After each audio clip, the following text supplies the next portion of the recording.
the first time, the city of Atlanta will have its name on both baselines and seen around the world as the Atlanta Open begins this weekend at Atlantic Station. And the Stars are out for the official court christening on Friday morning as Hawks assistant general manager Kyle Korver played alongside Georgia Tech great Chris Eubanks, who's coming fresh off a Wimbeldon quarterfinals appearance. Definitely been a lot different, a little bit more adjusting to life back home. Like I said, so I was gone for about 3 months and came back, and the ATP title and the instant quarterfinal wasn't really on my checklist when I left. So it's been fun.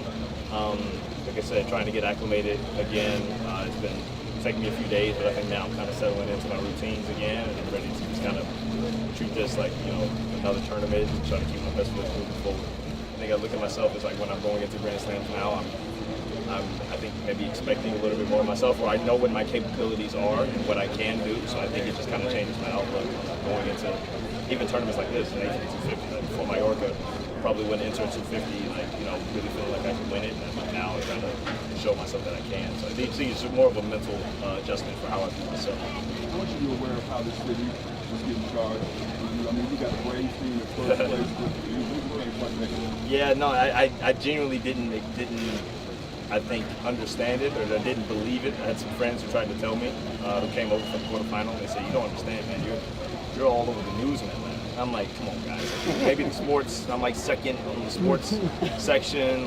There's no way. And then just coming back and being here and going to some of my favorite restaurants and places I always go, people come up, made it a point of saying, congratulations, it was fun watching you run in Wimbeldon. And I'm just like, man, you guys really, Atlanta really, they really paid attention. They really enjoyed following it. And it makes it, I think now, mean even more to me that it wasn't just the tennis community in Atlanta, it was Atlanta as a whole. I always say I think I was very, very lucky, very, very fortunate that I grew up in the city that I did and the time that I did, just because there were so many other really good tennis players who came first and kind of paved the way for me and then kind of took me under their wings, from Jameer Jenkins to Donald Yan to Jameer's older brother Jermaine coached me for a while. I had an older cousin, Trey Eubanks, who played tennis at Michigan State. So I was really lucky to be in the city at the time because those guys had already either were in the midst of their collegiate or professional career or coaching afterwards, and they kind of could show me the tips of the trade, I think, to kind of help my progression move along a little bit quicker. Although, especially in juniors, I think it took a little bit of time after officially turning pro to kind of finally make my mark. But I owe those guys a lot, just because of seeing them come first showed me that it was actually possible. You could do it from the city of Atlanta. You could be a pretty good professional. So I think my roots are a huge, huge part in it. And even going to Georgia Tech and playing for Kenny Thorne, who also was a professional, who also went to Georgia Tech. So I walked literally right behind in his path, and he showed me that, again, it is possible to do. So I always say I think I was very, very lucky. I was very, very fortunate to be surrounded by the people I was surrounded by, and I'm eternally grateful for that. Where does opening up a tennis court rank among your career accomplishments? Exciting for me right now. I'll say that. Tennis has been kind of a new hobby, pleasure for me in the last couple of years. And so I came last year, I've come before and watched it. It's fun to get to come out here and hit with Chris. I hit with him last year at Georgia Tech one time. So just to do that again is just a cool experience. I would not have thought this a few years ago that I'd be on a tennis court, so it's fun. Not just Chris, it's Wimbeldon quarterfinal. Come on, man, big deal. We were just downloading about how life has changed for him a little bit in the last short little while, but he's got he's just a great human. He's working it all out. He loves his craft, loves his game, and I'm excited to watch him. There's got some good synergy between NBA and tennis. Yeah. Jimmy Butler's all into it. Yeah. Obviously, Steve Matches. Yeah. So, can you explain that? Is there any... I think it's an important sport. I think so much of what we're really understanding and trying to teach in basketball now is footwork. It's always been a thing, but I think that as you watch the Jimmy Butlers of the world, who just they get into the paint and their footwork is just impeccable, and you see the advantages you can have. Tennis is one of those sports that you have to have the right footwork. If you win for your volleys, if you win for your shots, footwork is important in every single sport, obviously. But I think now that playing tennis, for a couple of years, it gives you new thoughts to basketball footwork and how you teach things and what's important. And so there's some great carryover between the two sports for sure.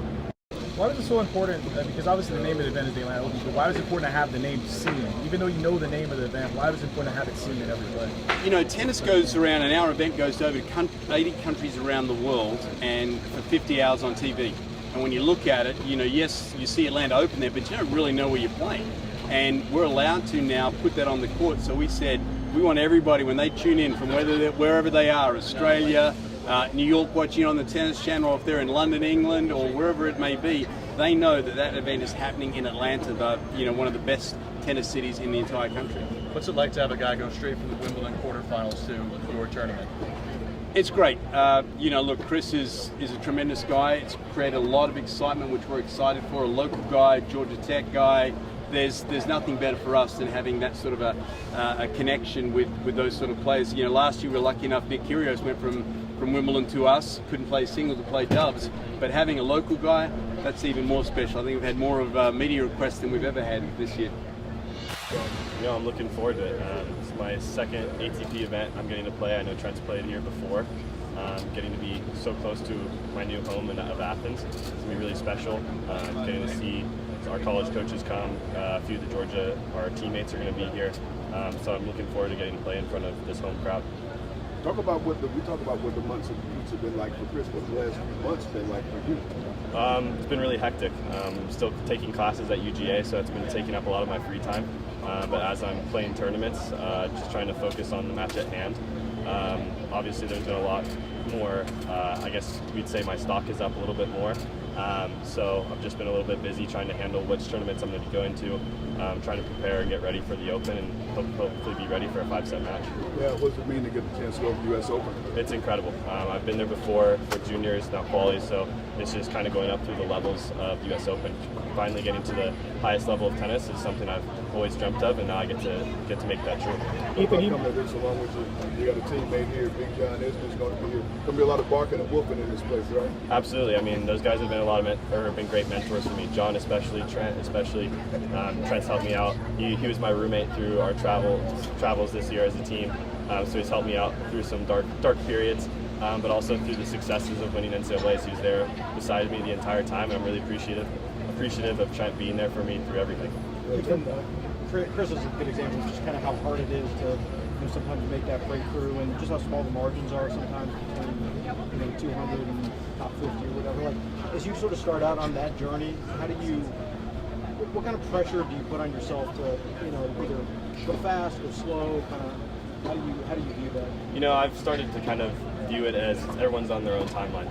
If I put pressure on me trying to get to the top level as quick as I can, then I won't be doing the things correctly that I need to, like it's treatment, getting stronger, having those off weeks that you really honestly need. I mean, I'm 19 years old, I'm playing against grown men, so obviously I need a little bit of time to get stronger.